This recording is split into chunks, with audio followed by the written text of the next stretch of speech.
Aquí comienza Entendiendo los Tiempos. Con ustedes, su anfitrión, Eduardo Saladín. Hoy en día, en muchas iglesias cristianas proliferan la realización de milagros, el hablar en lenguas, las visiones o revelaciones especiales. Nos hablan de dones de sanidad y muchos otros dones milagrosos. Algunos dicen que esos dones son una señal de salvación, mientras que otros nos dicen que son una señal del bautismo del Espíritu Santo. Y hoy queremos enfocar este tema bíblicamente y tenemos con nosotros al pastor Sugel Michelén. Sugel, bienvenido nuevamente a Entendiendo los Tiempos. Gracias, Eduardo. Un placer estar de nuevo aquí. Como te decía fuera de cámara, mucha gente te mandó saludos. Recientemente estuve en Monterrey y personas que ven el programa me pidieron expresamente que te saludara. Así que si alguno de ellos está viendo el programa, por lo menos que sepa que de verdad que te di sus saludos. Muchas gracias. Recibimos esos saludos, Sugel. Y le damos un saludo a todos esos hermanos en Monterrey, a los hermanos en México y en todos los otros países que están o que forman parte de nuestra audiencia. Sugel, a mí me gustaría que habláramos de este tema que muchos consideran que esos dones, vamos a llamarlos milagrosos, son una señal de salvación, o sea que deben estar presentes en todos los creyentes. Otros dicen que son una señal del bautismo del Espíritu Santo. ¿Qué tú nos dices de esto? Bueno, quizás debemos enfocar esto desde dos puntos de vista diferentes. En primer lugar, entender que todo verdadero creyente tiene al Espíritu Santo, y en segundo lugar, que muchos de estos dones milagrosos o de actos milagrosos que se ven en las iglesias no son una evidencia ni de salvación, ni de que Dios está usando a la persona que está haciendo estos milagros, ni del bautismo del Espíritu Santo. Y podemos citar varios textos bíblicos para demostrar esto. Por ejemplo, en Mateo capítulo 5, Mateo capítulo 7, el Señor nos advierte que no todo el que le dice Señor, Señor entrará en el reino de los cielos, sino el que hace la voluntad de mi Padre que está en los cielos. Y dice, muchos me dirán en aquel día, Señor, no profetizamos en tu nombre, y en tu nombre echamos fuera demonios, y en tu nombre hicimos muchos milagros. Y entonces les declararé, jamás os conocí, apartaos de mí los que practicáis la iniquidad. O sea que el hecho de tener, de ver estas cosas extraordinarias, sorprendentes, como profetizar, supuestamente echar fuera demonios, hacer milagros, no son una evidencia ni de que la persona que los está haciendo es creyente. Yo no estoy diciendo que todos los que están en ese tipo de movimientos son inconversos, Eduardo, quiero aclarar. Lo que estoy diciendo es que estas cosas en sí mismas no son una evidencia de nada. De hecho, más adelante el apóstol Pablo nos da una advertencia tan seria y tan sobria como la del Señor en Mateo capítulo 7. Y es que dice que cuando venga el anticristo, dice, será revelado ese inicuo, segunda de Tesalonicenses 2:8, será revelado ese inicuo a quien el Señor matará con el espíritu de su boca y destruirá con el resplandor de su venida. Inicuo cuya venida es conforme a la actividad de Satanás, con todo poder y señales y prodigios mentirosos. Así que vuelvo y reitero, Eduardo, esos prodigios, esas señales, esos milagros no son una evidencia de nada. Lo que evidencia la salvación de una persona es el hecho de que Dios ha transformado su vida, de que ahora esa persona ama la palabra de Dios, desea hacer la voluntad de Dios, está en un proceso de santificación gradual a través del cual se va pareciendo cada vez más al Señor Jesucristo. Eso es una evidencia de salvación, porque eso, Eduardo, el diablo no puede manipularlo, el diablo no puede, estoy buscando una palabra, falsificarlo. O sea, eso solamente lo puede hacer el Señor. Cuando Él transforma una vida donde una persona que vivía para su propia gloria, que vivía para hacer su voluntad, ahora vive para la gloria de Dios y para hacer la voluntad de Dios, y se está haciendo cada vez más semejante al Señor Jesucristo, esa es una obra y una evidencia de la presencia del Espíritu de Dios en esa persona. Entonces, si podemos decirlo de una manera general, ese milagro es cuando Dios toma a un hombre que está muerto en sus delitos y pecados y le da un nuevo corazón, lo llama salvación, le da el perdón de sus pecados y esa persona vive para glorificar a Dios. Y todo eso, ¿verdad? Implica una obra poderosa, sobrenatural de parte de Dios de dar vida a alguien que está muerto espiritualmente. Amén, amén. Esa dicotomía, Eduardo, de ver a una persona como verdadero creyente, pero sin haber recibido todavía el bautismo del Espíritu Santo, es una enseñanza relativamente nueva. En el tiempo del metodismo wesleyano, los metodistas habían elegido a un hombre llamado John Fletcher para que sea el sucesor de Wesley como el líder del movimiento metodista. Eso nunca sucedió porque Fletcher murió primero que Wesley, que tuvo una vida bastante larga. Pero el punto es que Fletcher fue de las primeras personas que enseñaron que había una diferencia entre ser salvo y ser santificado luego de haber recibido el bautismo del Espíritu Santo. Y a través de Fletcher esa enseñanza pasó a otros grupos hasta popularizarse en el pentecostalismo moderno de una manera global en el mundo. Pero la realidad es, Eduardo, que todo verdadero creyente tiene el Espíritu Santo. Mira, por ejemplo, te voy a citar varios textos rápidamente. En Juan capítulo 7, dice que el Señor en el último y gran día de la fiesta se puso en pie y alzó la voz diciendo: si alguno tiene sed, venga a mí y beba. El que cree en mí, como dice la Escritura, de lo más profundo de su ser brotarán ríos de agua viva. Y ahora escucha, él decía esto del Espíritu Santo que los que habían creído en él habían de recibir. O sea, por creer, no por hacer milagros, no por hablar en lenguas, simplemente por creer, nosotros recibimos el Espíritu Santo. Otro texto más claro todavía es 1 Corintios capítulo 12, versículo 12. Dice, porque así como el cuerpo es uno, hablando de la iglesia, y tiene muchos miembros, pero todos los miembros del cuerpo, aunque son muchos, constituyen un solo cuerpo, así también es Cristo, pues por un mismo espíritu todos fuimos bautizados en un solo cuerpo, ya sea judío o griego, esclavos o libres, a todos se nos dio a beber del mismo espíritu. Eduardo, es imposible ser un verdadero creyente y no haber sido bautizado en el Espíritu Santo. Y subrayo esa pequeña frase, en el Espíritu Santo, porque algunos hacen una diferencia entre el bautismo en el Espíritu y el bautismo por el Espíritu. El texto que yo acabo de leer en 1 Corintios 12, lo que dice literalmente es porque en un solo Espíritu fuimos todos bautizados. Esa expresión aparece 7 veces en el Nuevo Testamento y las 7 veces tiene a Cristo como el que bautiza en el Espíritu Santo. Tú sabes, Eduardo, que la palabra bautismo significa sumergir adentro de.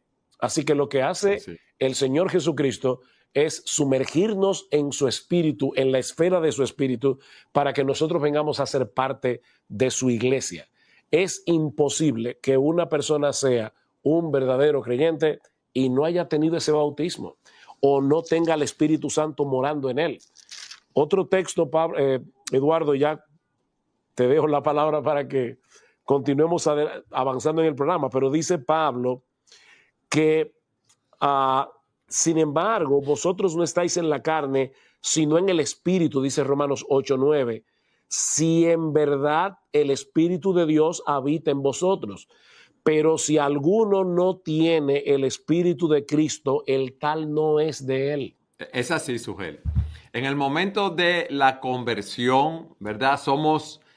Recibimos el Espíritu Santo, también somos santificados posicionalmente en la presencia de Dios que nos ve vestidos con la justicia de Cristo. Hay una santificación progresiva y una santificación final que llamamos glorificación. Entonces, esa distinción que hacían los metodistas, es bueno que tú quizás la expliques un poco más extensamente, si de ahí puede venir esa confusión. Bueno, básicamente, como te digo, algunos, porque no sabemos si Wesley abrazó esa enseñanza de Fletcher, no podemos decir eso con certeza, pero definitivamente a través del metodismo esta enseñanza se fue expandiendo y sobre todo a través de Parham, que es el padre, se reconoce como el padre del pentecostalismo moderno, que no solamente creía que que teníamos que hacer una distinción entre el momento en que una persona es salva y el momento en que la persona recibe el Espíritu Santo, sino que Parham también decía que la evidencia de que una persona ha recibido el bautismo del Espíritu Santo es hablar en lenguas. Sin embargo, en el mismo texto de Corinto que yo acabo de leer, Eduardo, mira qué interesante.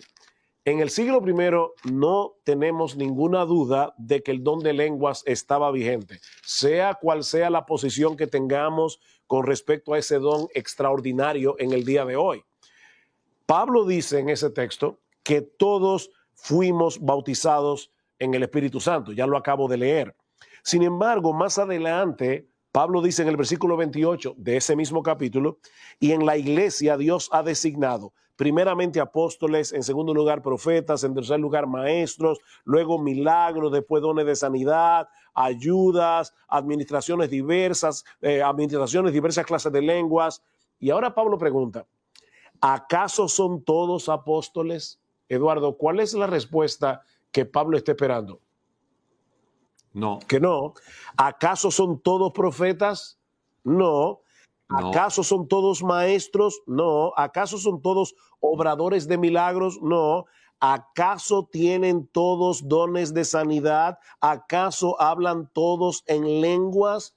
Y la respuesta es no. Entonces, en el siglo I, en este mismo capítulo, vemos claramente que todos los creyentes han sido bautizados en el Espíritu Santo, pero que no todos los creyentes tienen esos dones milagrosos. Así que aún en el siglo I, en que esos dones estaban vigentes, los dones milagrosos o extraordinarios no eran una evidencia del bautismo en el Espíritu Santo. Yo vuelvo y reitero, Eduardo, es una obra conjunta que Dios hace en el momento de la salvación. Pero yo veo que aún con esos textos, esos pocos textos que tú has leído, lo has probado abundantemente. Mi pregunta es, ¿qué pretenden conseguir esas personas cuando hablan que hace falta o un segundo bautismo o que una señal de ese bautismo del Espíritu Santo son esos dones milagrosos? Porque entiendo que puede haber muchas personas sinceramente confundidos porque es la enseñanza que han recibido, pero otros están haciendo un comercio de eso. Bueno, yo creo, Eduardo, que hay de todo, ¿verdad? Obviamente nadie conoce la motivación de todos y cada uno de los maestros que enseñan estas cosas. Y como tú bien dices, yo creo que hay muchos buenos hombres de Dios que están sinceramente equivocados con respecto a este tema y enseñan estas cosas porque es lo que ellos aprendieron o porque es lo que ellos entienden que la Biblia enseña, a pesar, vuelvo y te reitero, de todos estos textos que hemos visto aquí.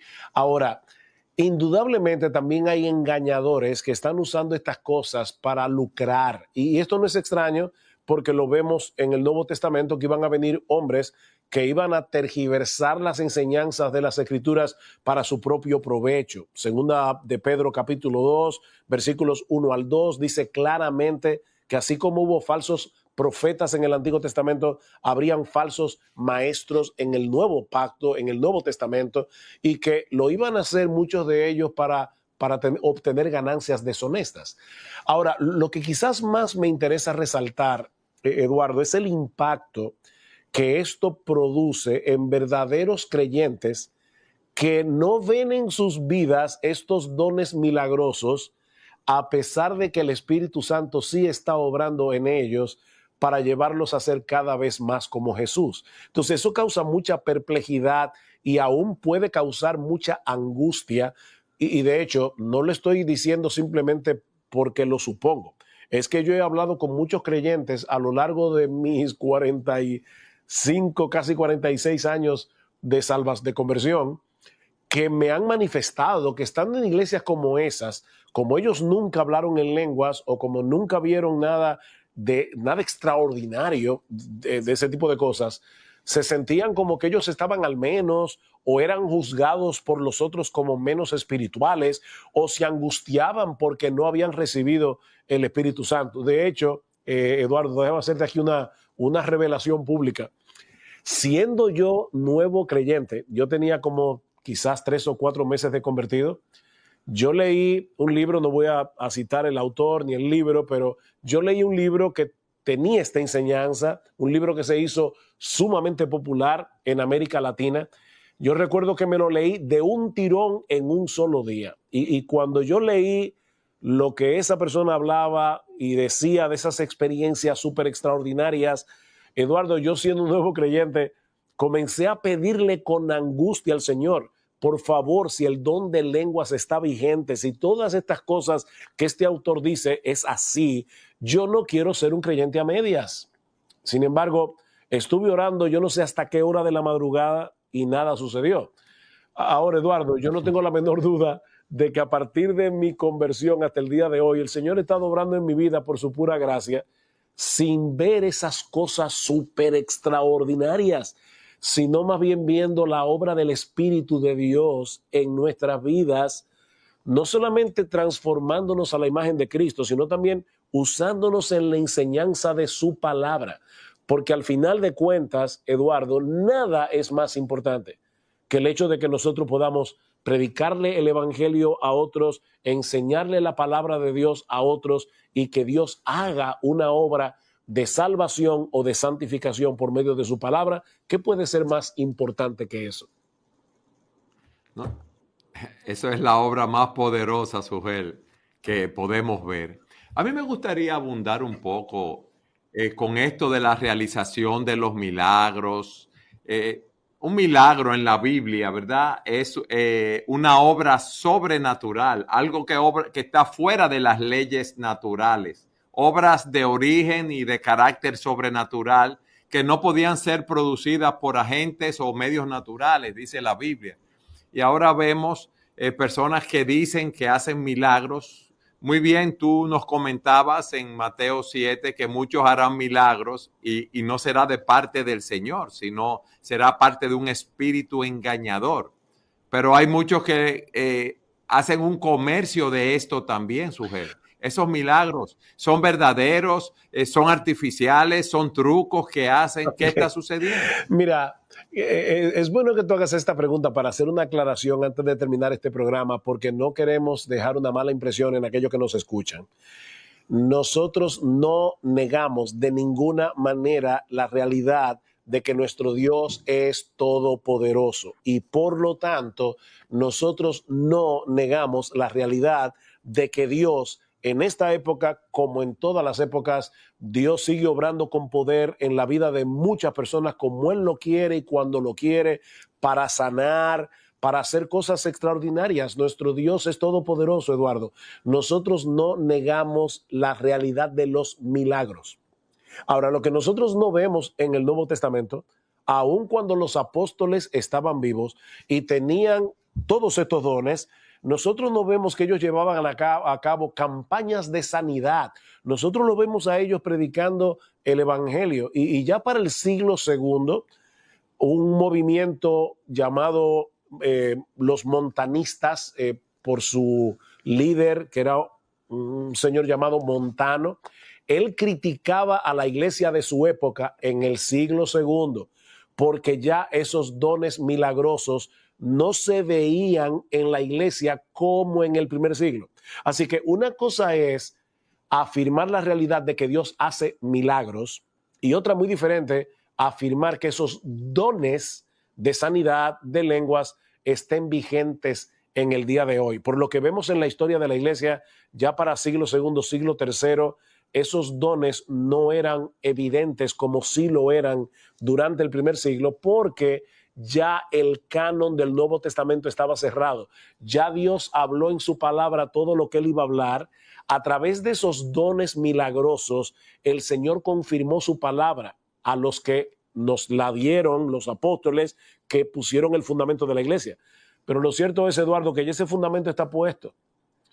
Mira, por ejemplo, lo que dice en Hebreos capítulo 2. Primero nos dice en el capítulo 1 que ya Dios habló todo lo que iba a hablar por medio de su Hijo y obviamente por medio de aquellos que representaban a su Hijo, que son los apóstoles que fueron testigos de su resurrección. Pero luego Pablo dice, o el autor de Hebreos, porque si la palabra hablada por medio de ángeles resultó ser inmutable y toda transgresión y desobediencia recibió una justa retribución, ¿cómo escaparemos nosotros si descuidamos una salvación tan grande, la cual, después que fue anunciada primeramente por medio del Señor, nos fue confirmada por los que oyeron, es decir, los apóstoles, testificando Dios juntamente con ellos, tanto por señales como por prodigios y por diversos milagros y por dones del Espíritu Santo según su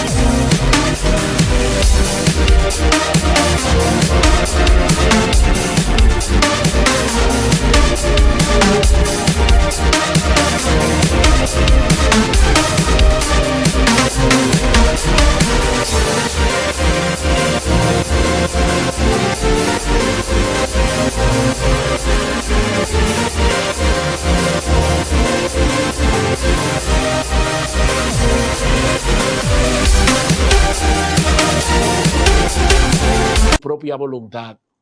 Es por eso que en 2 Corintios 12, Pablo le llama a estos dones, le llama dones de apóstoles, o sea, los dones que confirmaban a los apóstoles. Pero lo cierto es, Eduardo, que ya en el primer siglo, cuando Juan escribió el Apocalipsis, terminó el canon del Nuevo Testamento, ya no tenemos nuevas revelaciones, ya no necesitamos más confirmación que la palabra misma y el poder de esta palabra cuando es predicada. Así que reitero, Eduardo, nosotros creemos en milagros.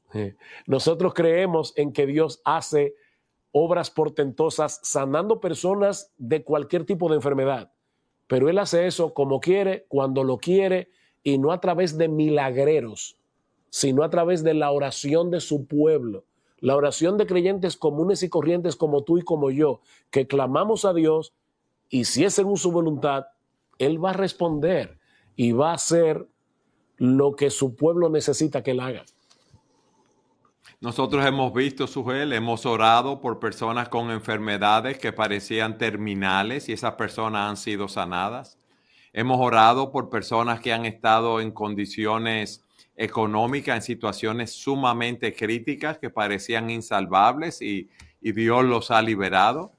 Entonces debemos creer en esa cosa, lo que Dios hace a través de la oración, lo que hace a través de su pueblo cuando están unidos orando, que es lo que tú estás planteando. Lo que no podemos es cimentar todo un ministerio en torno a estas cosas extraordinarias que muchos están buscando, porque lo cierto es que Dios obra por medios ordinarios, a través de personas comunes y corrientes que predican su palabra y Él salva pecadores, trae personas de la muerte a la vida, santifica por medio de su palabra, y eso es una obra portentosa de Dios que Él hace a través de medios ordinarios, Eduardo, no a través de cosas extraordinarias. Cuando las iglesias se acostumbran a estar buscando solamente estas cosas súper emocionantes, entonces dejan de hacer lo que Dios nos ha llamado a hacer. ¿Qué le dijo Pablo a Timoteo? Timoteo, yo te encarezco delante de Dios y del Señor Jesucristo, que juzgará a los vivos y a los muertos en su manifestación y en su reino, que prediques la palabra. Ahí no dice que hagas dones, que hagas milagros de sanidad, que levantes muertos. No, ahí dice que tú prediques la palabra. Eso es lo que Dios nos ha llamado a hacer. Sujel, se supone que si alguien tiene el don de sanidad, debe ir a un hospital y si va habitación por habitación imponiéndole las manos a los enfermos terminales o los que tengan, esas personas deben ser sanadas, pero entonces muchos dicen, sí, yo oré por él, pero él no tiene fe y por eso no es sanado. Que esa es otra crueldad que a veces se comete, yo diría, algunos sin intención, pero que se comete cuando tú le dices a una persona que está enferma, bueno, es que tú no eres sanado porque tú no tienes fe.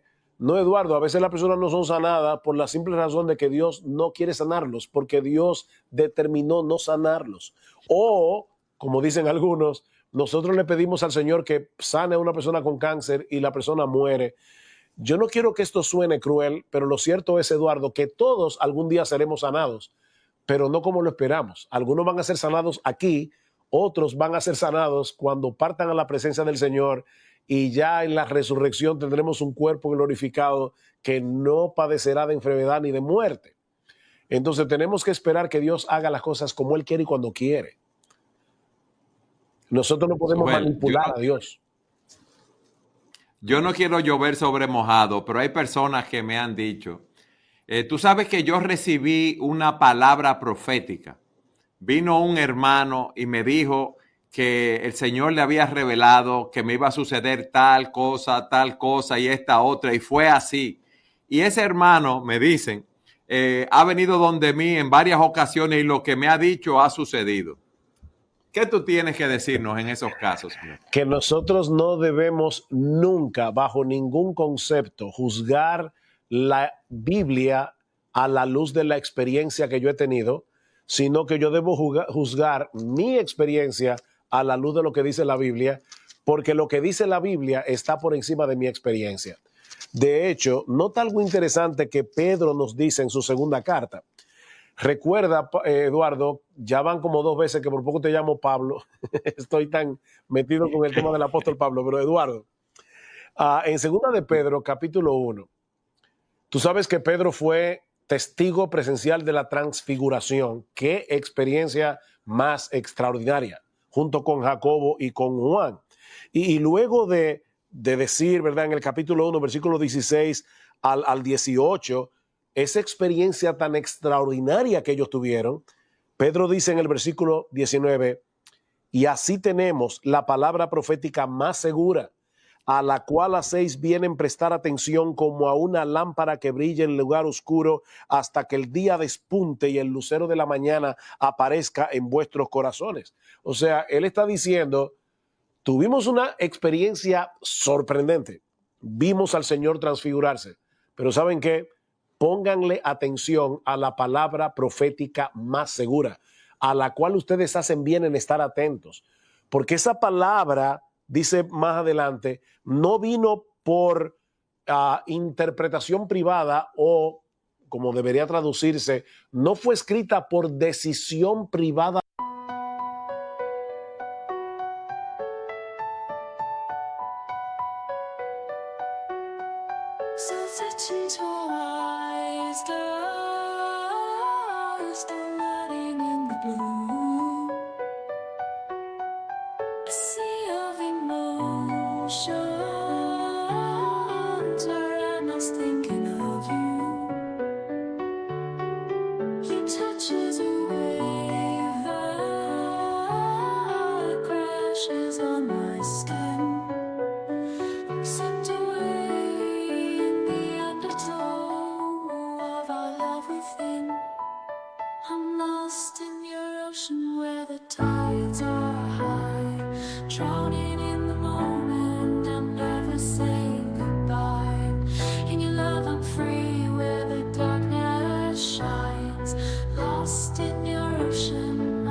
Whispering my name.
del autor, pues ninguna profecía fue dada jamás por un acto de voluntad humana, sino que hombres inspirados por el Espíritu Santo hablaron de parte de Dios. Entonces, Eduardo, yo puedo tener una experiencia que yo esté malinterpretando, una experiencia inusual para la que yo no tengo ninguna explicación, pero por encima de todo yo tengo este libro, y este libro es seguro. Yo no debo cimentar mi vida en mis experiencias, yo debo cimentar mi vida en lo que este libro dice y juzgar mis experiencias a la luz de lo que dice este libro.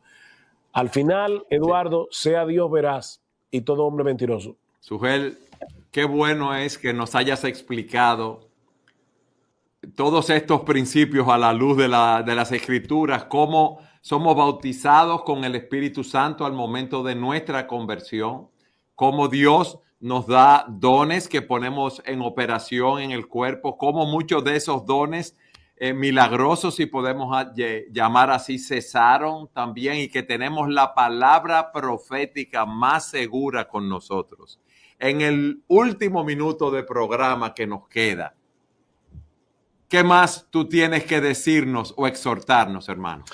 Bueno, yo creo que la exhortación más importante que yo puedo dar a las personas que nos están mirando es: apégate a las Escrituras, apégate a la palabra de Dios, porque lo que dice este libro es Dios el que lo dice. Y no hay nada más importante en el mundo que prestar oído a lo que Dios nos dice en su palabra y ser hacedores de esa palabra y no meramente oidores. Sustenta tu vida en la palabra de Cristo y estás construyendo una vivienda segura, como él mismo dijo al final del Sermón del Monte. El que oye estas palabras y no las hace es como un hombre que construye su casa sobre la arena. Soplaron viento, vinieron ríos, ¿y qué pasó, Eduardo? Destruyeron esa casa.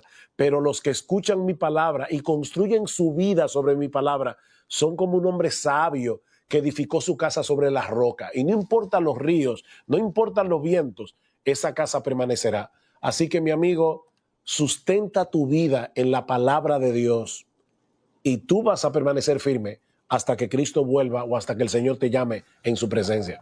Amén. Sugel, gracias por haber estado con nosotros una vez más. Un placer, un gozo. Y a todos ustedes, gracias por habernos acompañado en un programa más de Entendiendo los Tiempos.